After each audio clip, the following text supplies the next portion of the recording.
kulan wacan oo wanaagsan daawadayaal meel kastoo aad joogtaan iyo sulboodna la socotaan. halkani waa Shacabka TV oo la socodsiinaya wararkii ugu dambeeyay ee gudaha iyo dibadda. qodobada xiisaha badan aan idin soo gudbin doono waqti xaadirkani waxaa kamid ah markab dhuxul siday oo markale ka shareecday kana ambabaxay xeebta magaalada Kismaayo ee xarunta gobolka Jubbada Hoose isaga oo ku wajahan qaar kamid ah dalalka Carabta. Axmed Madoobe oo wali xaalafunta ku wada dhirta ayaan idin soo gudbin doonaa. wararkeena kale waxaa kamid ah burburin lagu bilaabay dowlad goboleedka Curdunka ah ee Galmudug, shabakad ka dhisan magaalada Muqdisho oo caawinaysa kooxda sufada ah iyada oo la ogyahay dhawaantan wixii ka dhacay deegaano ka tirsan gobolka Galgaduud oo lagu beegsaday kolonyadii ciidamada dowladda federaalka ee Soomaaliya. xaaladda ay wajahaysa Galmudug iyo kacdoonka marka ay rabaan inay ku sameeyaan maamulka Galmudug kooxaha shabakadaha aan ka hadlayno warbixin ku saabsan ayaan idin soo gudbin doonaa. xog sir ah Roble oo markale u safraya dalka Kenya kadib markii casuumaad ay soo dirtay xukuumadda Nairobi. ujeedada ugu weyn ee safarka Roble uu ambabaxayo dalka Kenya ayaan idin soo gudbin doonaa iyada oo ra'iisul wasaaruhu dalbaday in doorashada madaxtinimo ee Soomaaliya lagu qabto meel ka baxsan gudaha dalka si gaar ah dalka Djibouti. arintaasi oo gaashaanka loo daruuray shacabka Muqdisho oo dhigi doona isku soo baxyo waaweyn oo ay uga soo horjeedaan kooxaha siyaasiyiinta dabadhilifka kadib markii ay bulshada Soomaaliyeed arkeen gardarada iyo dulmiga ay kooxahaasi ku dhaqmayaan. qodobadaas iyo kuwa kale ayay daawo doontaan meel kastoo aad joogtaan. kulanti habboon ayaan idin leenahay. halkani waa Shacabka TV oo idin socodsiinaya wararkii ugu dambeeyay ee gudaha iyo dibadda. doodda iyadu waxay ku saabsan tahay daawadayaal oo aad afkaartiina ku soo cabiri kartaan muddada aan wararka iyaga ku guda jirno. Roble ayaa markale u safraya oo u ambabaxi doona dalka Kenya halkaasi oo casuumaad uu ka helay xukuumadda Nairobi iyada oo markaa ujeedada Roble ay dowladda Kenya ugu yeerteen ay tahay maslaxadeeda gudaha dalka Soomaaliya iyo in doorashada madaxtinimo ee Soomaaliya ay Kenya dhisto oo ay soo saarto siyaasiyiinta markaa iyada u filin kara danaheeda iyada oo ay sidoo kale soo baxaan xoga tilmaamaya in Roble uu yahay murashax madaxweyne oo dhawaantan isa soo bandhigi doona. safarka Roble uu ambabaxi doona dalka Kenya iyo cadaawadnimada laga soo maleegayo dalalka deriska ayaad ka soo falceli kartaan maadaama dadka Soomaaliyeed ay maanta inta badan oo soo gudbiyaan warbaahinta iyo baraha online-ka.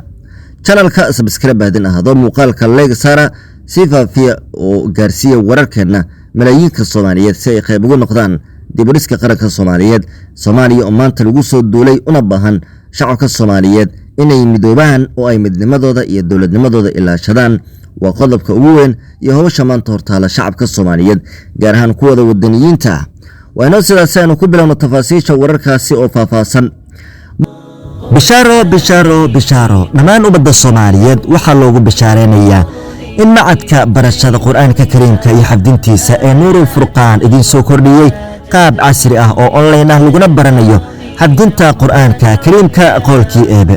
haddaba haddii aad doonayso inaad ka mid noqoto ardayda macadka waxaad kala xiriiri kartaa nambarka shaashadda. wax la barto oo lagu camal falo waxa ugu wanaagsan Qur'aanka Kariimka qolkii eebe. mahadsanidin. markab nooca xamuulka ayaa ka ambabaxay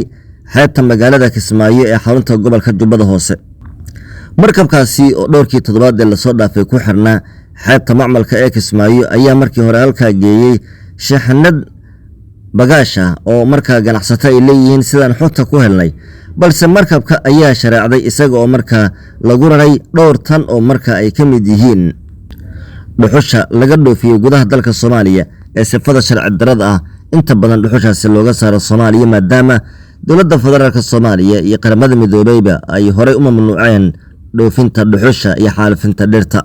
inkastoo dalka uu sida gaarka ugu wajahay markabkaasi aan la ogeyn, balse waxa uu ambabaxay la leeyahay mid ka mid ah dalalka Carabta. shaqaale ku sugan magaalada Kismaayo ee xarunta gobolka Jubbada Hoose ayaa Shacabka TV la wadaagay macluumaadka iyo xogta dhameystiran ee markabkan ka ambabaxay magaalada Kismaayo ee xarunta gobolka Jubbada Hoose.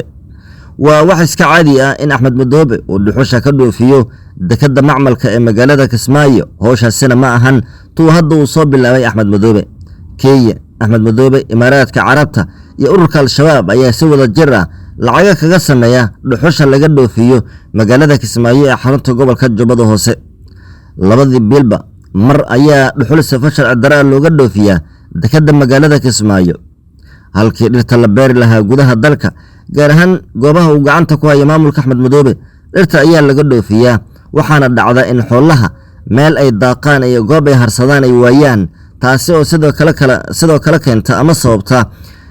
cimilada oo markaa xumaata ama isbedesha iyo roobabka oo ku yiraahda goobaha dhirta xaalufinta lagu sameeyay waxaana soo laalaatay abaaraha ku dhufta deegaanada maamulka Jubbaland dhinaca kale markaynu eegno Maxamed Xuseen Roble ra'iisul wasaaraha xukuumadda federaalka ah ee Soomaaliya ayaa safar degdeg ah ugu ambabixi doona dalka Kenya Maxamed Xuseen Roble ayaa casuumaad ka helay xafiiska Uhuru Kenyatta madaxweynaha dowladda Kenya inkastoo casuumaadda lagu sheegay safar shaqo haddana wararka soo baxaya waxay tilmaamayaan in ra'iisul wasaaraha uu dowladda Kenya kala soo hadli doono dhowr arrimood oo ku saabsan arrimaha doorashooyinka Soomaaliya Roble ayaa xiriir u gaar ah la sameystay dalal Afrikaan oo Kenya iyo Djibouti ugu horeeyaan inkastoo aanay ahayn maslaxadda Soomaaliya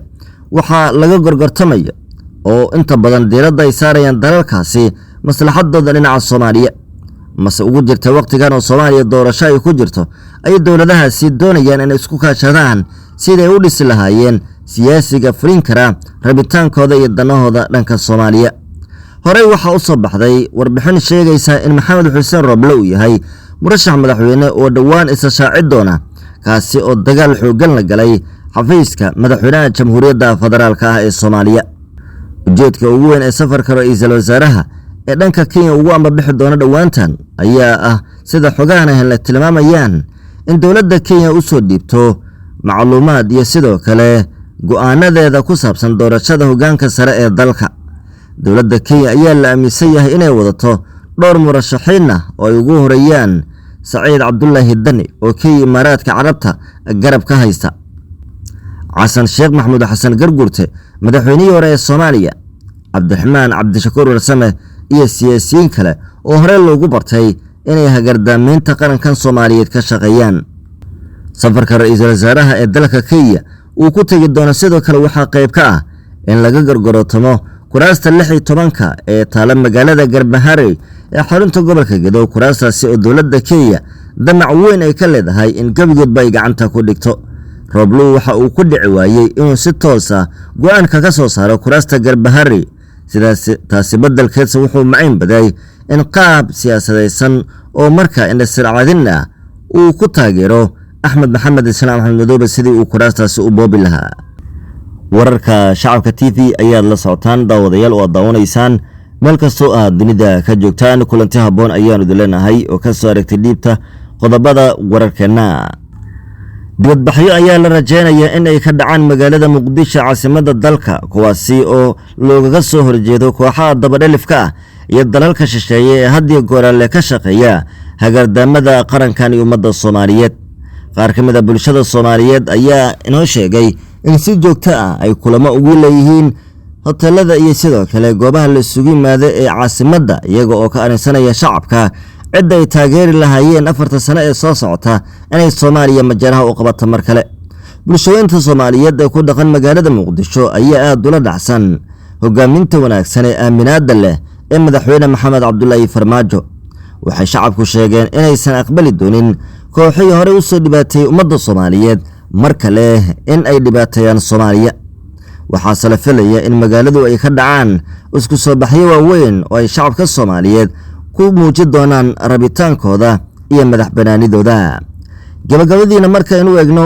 shabakado shufta ah oo siyaasiyiin ah isla markaana uu ka mid yahay ninka lagu magacaabo Axmed Macalin Fiqi ayaa ka wada gudaha magaalada Muqdisho abaabul ka dhanna dhismaha dowlad goboleedka Galmudug iyaga oo sidoo kale shuftadaasi taageeraysa kooxda sufada ah ee ahlu sunna isku yeertay balse dhibaatada iyo dhigdaadinta ka wada magaalooyinka deegaanada Galmudug